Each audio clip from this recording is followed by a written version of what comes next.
میرے نبی قدم اٹھاتے ہیں تو وہ پاؤں پہ پتھر مارتے ہیں. فرمایا مجھے درد ہوا تو میں زمین پہ بیٹھ گیا. وہ آگے بڑھے, حضور کو کندھوں سے پکڑا, کھڑا کیا, چلنے پہ مجبور کیا گیا, پھر پتھر مارے گئے. بدن لہو لہان ہے. جوانوں, اس دین کی بنیادوں میں پیغمبر کا خون ہے. دین بڑی محنت سے پھیلا ہے, جستجو سے پھیلا ہے. ناراض نہیں ہونا, تمہاری ضرورت تھی میرے رسول کو, تمہاری جوانیوں کی ضرورت تھی اس دین کو. تم قرآن کے نوکر بن کے زندگی گزارتے, تم قرآن کی راہوں کے مسافر رہتے, لیکن آج جوانیاں کہاں گزری؟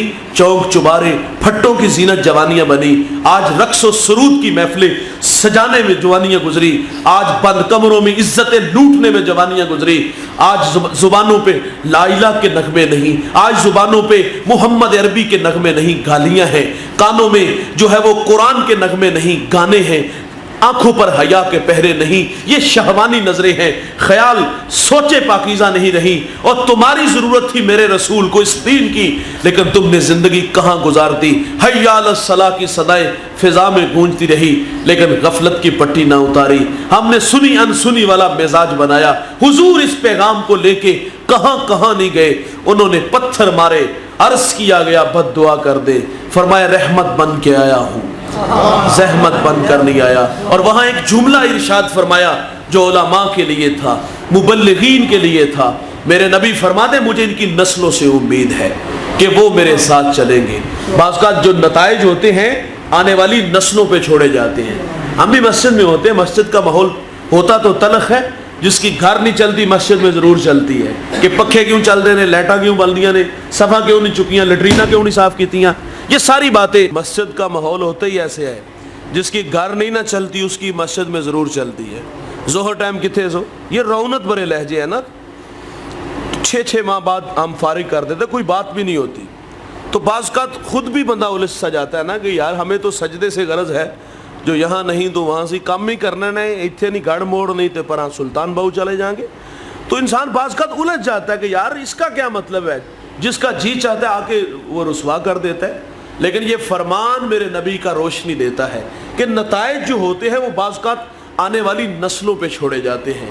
میرے رسول نے طائف کے بازار میں کیا فرمایا کہ مجھے ان کی نسلوں سے امید ہے. آپ جانتے ہو سندھ کے اندر جب نہید نامی بیٹی کے سر سے راجہ دہر کے گنڈوں نے دوپٹہ کھینچا تو اس نے حجاج کو پکارا تھا, اور حجاج تاریخ کا کوئی قابل ذکر انسان نہیں گزرا, بہت بڑا بدماش ہے. اس نے کہا تھا بہن میں حاضر ہوں. اس نے اپنے بھتیجے, اپنے داماد جس کی عمر 17 سال ہے, اس کو یہاں بھیجا, اور وہ ہندوستان کے تخت و تاج کو رونتا ہوا یہاں آیا, اور اس برہنہ سر بیٹی کے سر پہ عزت کی ردا رکھی. 4 سال گزار کے گیا. اس نے اپنے کردار, اخلاق اور اپنی گفتار سے مکران سے ملتان تک سفر کر کے 1 لاکھ انسانوں کو محمد کا غلام بنا گیا تھا.